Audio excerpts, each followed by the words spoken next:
Hey guys, what's up? It's Greg. How's everybody doing today? So I just wanted to share this video with you guys because I think it's about time that I give my thoughts on what I believe led to the long overdue revival, if you will, of the Dragon Ball franchise. Now at this point, I think it's almost kind of pointless to say Dragon Ball Z or Dragon Ball, because what the franchise has evolved into now is way far beyond that. So from now on, I'm just going to call it the Dragon Ball franchise. But the revival portion of it, I believe, all began when Akira Toriyama himself got the inspiration to draw Bills from his cat. Now, that was the inspiration for what led to the monster hit that was Battle of Gods. But I believe that Akira's initial spark to bring back his original heavy hitter leaders began with the 2008 special Son Goku and Friends Return.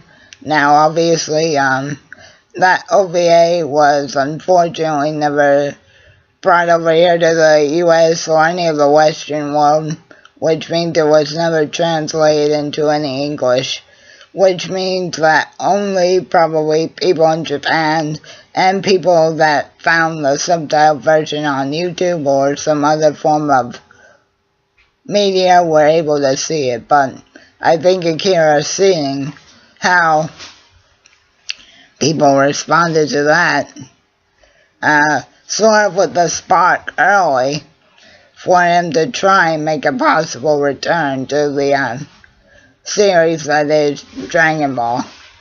Now, getting back to Battle of Gods here for a minute. Now, when Akira probably first originally drew Bills, Whis, he probably didn't know what they meant, but I guess somehow, some way or another, he got the inspiration to say, okay, maybe it's finally his time that Goku and the gang have some time to recapture their solar flare. And obviously that led to Battle of Gods making over 3 million yen, and I think over like $30 million here in the US, maybe more overall. But that's the first part of the revival. So I guess you could say we owe everything that Dragon Ball Super is Dragon Ball Super, and any other future projects that Akira may undertake.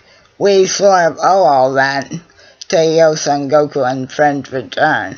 Now, as far as revival of F is concerned, I think that movie was Akira's way of saying, okay, that was a success.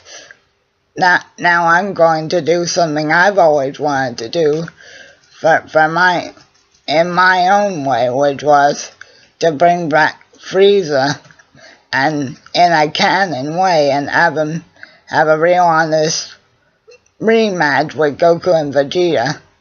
Now obviously, the original fight that Goku and Frieza had on Namek certainly outdoes the rematch they had in Revival of F, the movie or the anime version. But I think that really inspired Akira to say, okay, if this does well, then I'm going to unleash what people have been begging me for ever since the series ended, that being Dragon Ball Super. And that's kind of like the third and final chapter of it. Now, I know it's kind of a mixed reaction between members of the Dragon Ball community, if you will, a lot of people love Super to death, me being one of those people. A lot of people still have mixed opinions, but come on, guys. I can see why some people were a little bit angry at Akira for basically wanting to retell the first two canon movies in anime form.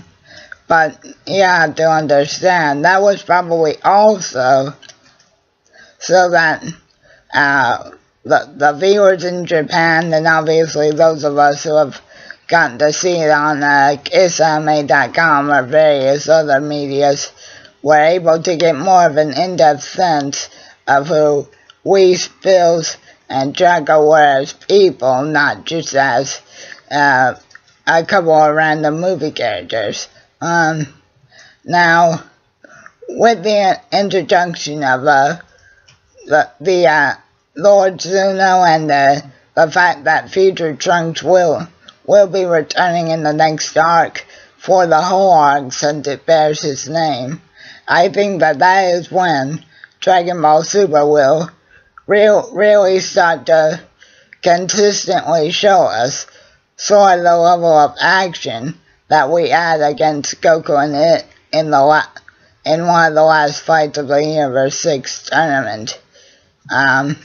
Because I think that the Champa arc was good, but if you guys remember anything about the Android or Cell Saga, when Trunks was in all the episodes of that, all the episodes he was in were totally serious, and even the start of the arc, it didn't pull any punches. Like, Trunks literally came in, killed Frieza, told everybody to come with him and wait on Goku, and then Trunks basically got down to his study work. I think that that's exactly how him coming back this time will go down as well. Only this time, they may have a bit more time to catch up with him, since he obviously needs to heal up, since barely escaping the fight with whatever this evil Goku represents. But as far as I'm concerned, guys, the Dragon Ball franchise has been revived at long last in all its glory. And I do think that as Dragon Ball Super progresses, it will continue to regain its traction.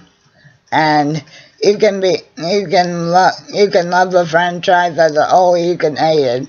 But think about it, guys. Almost every single other anime and manga creator, whether it be Kishimoto, the guy that did One Piece, Death Note, Fairy Tail, Berserk, or any other thing, you can be certain that they've all taken some sort of inspiration from the phenomenon that was and still is in 2016 the wonder that is the Dragon Ball franchise.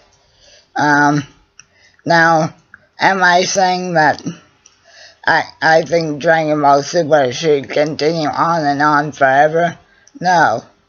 I think that after the Future Trunks arc, Lord Zuno's tournament arc, if they're planning to make that an arc, that is, and maybe possibly one more arc, I think that would be an appropriate time to end Super. But I do also think that even once Super's portion in Dragon Ball's journey is over, I do think that it would be nice if Akira could keep letting us check in with Goku and the rest of the gang, whether it's in the form of another series, or whether he can completely hand over the rights to somebody else, and they continue with various movies every once in a while. My whole point of this video, guys, is all because of Akira getting his passion back. The Dragon Ball flame has once again been ignited, and hopefully the flag will continue to fly for many years to come. But anyway, that's all I really wanted to say. Hope you guys enjoyed, and long live the dragon. Keep on rocking, yeah.